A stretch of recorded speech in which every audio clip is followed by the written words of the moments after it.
Welcome to the Building Heroes podcast, where we learn to build heroes in our homes to help our kids be prepared for their life journeys.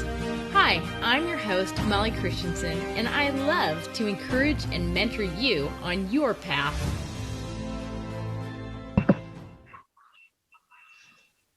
Hey everyone, welcome to the Building Heroes podcast. This is episode 46. So this month in our Hero Journey membership, we've been focusing on routines to help us build a strong foundation in our homes. And I used to hate routines so much, but I discovered, yes, they are actually so helpful. And they can even help with fatigue, which if you're like me, the busy homeschool mom, you need all the help you can get with getting more energy. Now, I remember clearly that when I first started having kids, I was one of those free spirits, right? I just wanted to be spontaneous and free. And if we thought of something to do, we would just go do it.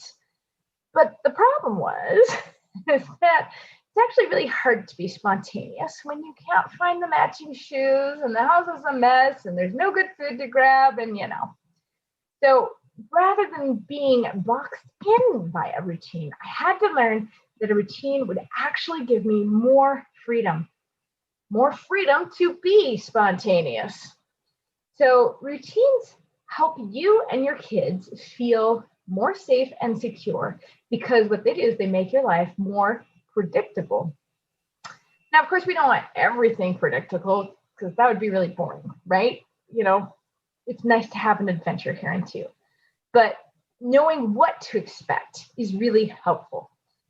Now, routines also help you get more done too, because it's in the routine. And I'm sure you already know this. But I think probably the biggest benefit to having routines that I had no idea about is that having good solid routines to get done what needs to be done is the fact that it literally lifts this mental weight from your shoulders because you're not actually walking around going, oh, I should wash the dishes. Oh, I should do this. I should do that. And you don't feel like doing it. And so I always say that all those shoulds end up on your shoulders here, also known as your shoulders, right? So really a routine is just a system that you have practiced enough that it's basically become automatic. Now, when you don't have a routine for something, then that means that you expend a lot of mental and emotional energy deciding if you should do it or not, avoiding it, right? So for example, you get up in the morning, you didn't wash the dishes the night before, and of course, no one else did either. So you look at the dirty dishes every time you walk by and you think, I should do those dishes. But you don't feel like it, or you got something else you want to do. And then you have this battle in your mind. I don't want to do those dishes.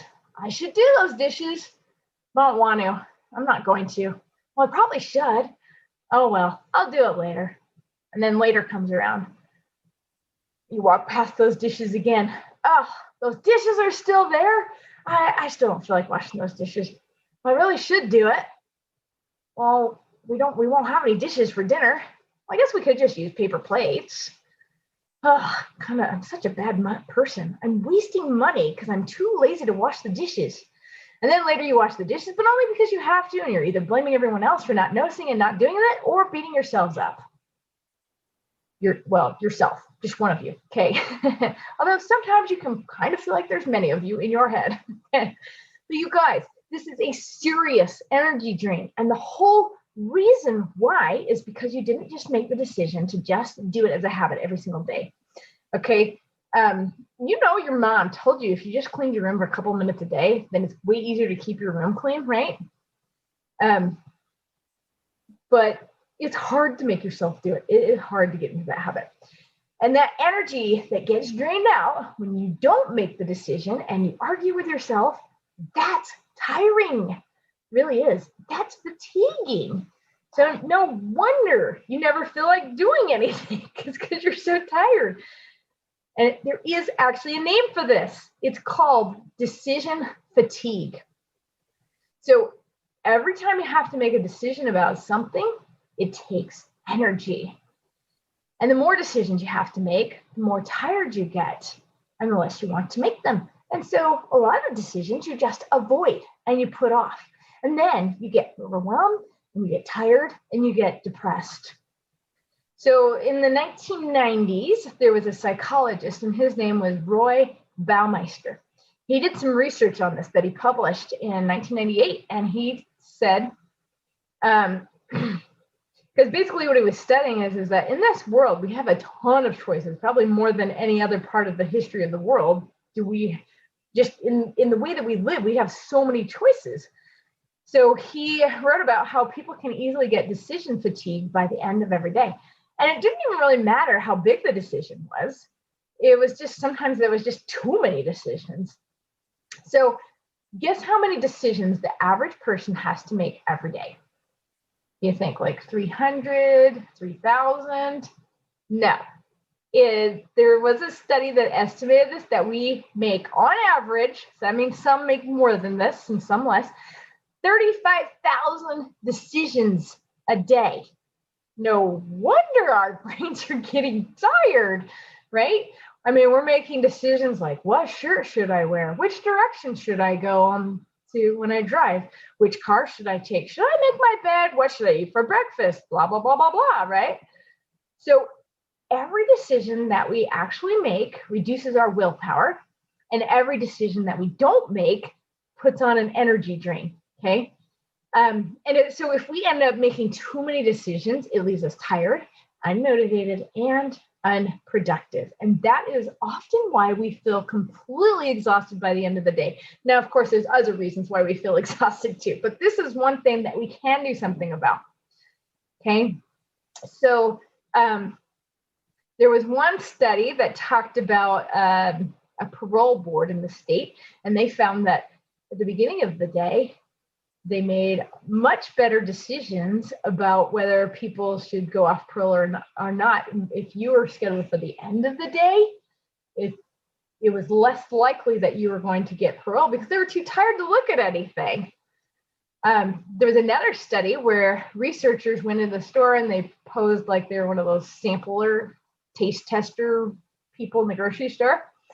And so they ran one experiment where they let the customer sample 6 flavors of this jam, and 30% of the customers bought a jar. Then they repeated that experiment, but they had 24 flavors for the customers to try out. And only 3% of them bought a jar because there were too many options. It became so overwhelming that the easiest thing for them was to just not decide, okay? So how do you gain back some more energy and stop the decision fatigue? Well, creating routines is a fantastic way to do it. Because when you have that routine, you no longer have to decide whether or not you're going to do it. So I made my bed this morning, and I didn't have to think about whether or not I had time to do it, or if I felt like it, or if I thought my husband should be doing it. I just did it because it's part of my morning routine, okay? I almost never miss this anymore because I made it this habit in my routine. Now, this week, though, it's kind of funny that I'm talking about this. I actually got out of my routine because I've been having to take my daughter to a really early dance camp. And so I got, and so I didn't make my bed for like the first time in a year. But it was okay because I could go right back to the routine the next day. And the decision was removed. Now, I'm sure you have plenty of things you already do in your routines already, which is awesome.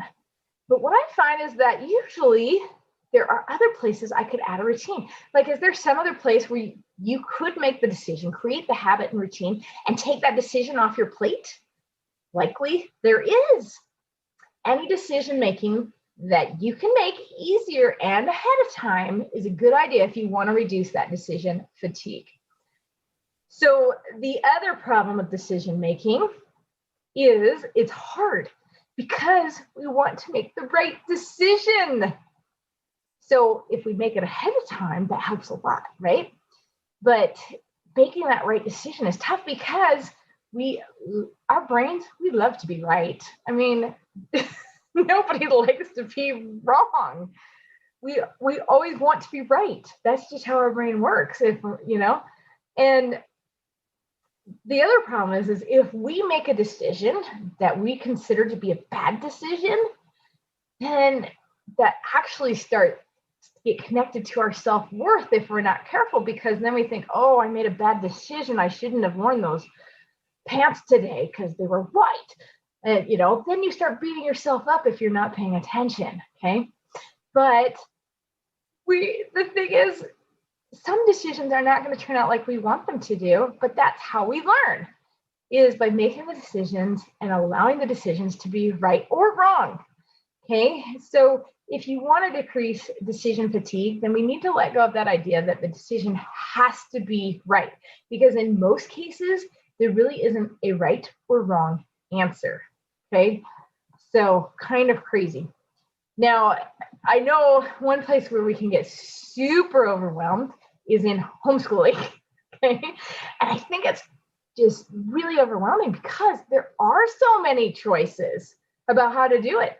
In some respects, it's a lot easier to just let someone else tell you what to do, right? And so when you take on homeschooling, it is a huge load because all of a sudden now you're making all the decisions, and that is hard. So, there's so many different options, like how to do it, what curriculum to use, when to do it, what to do for each kid.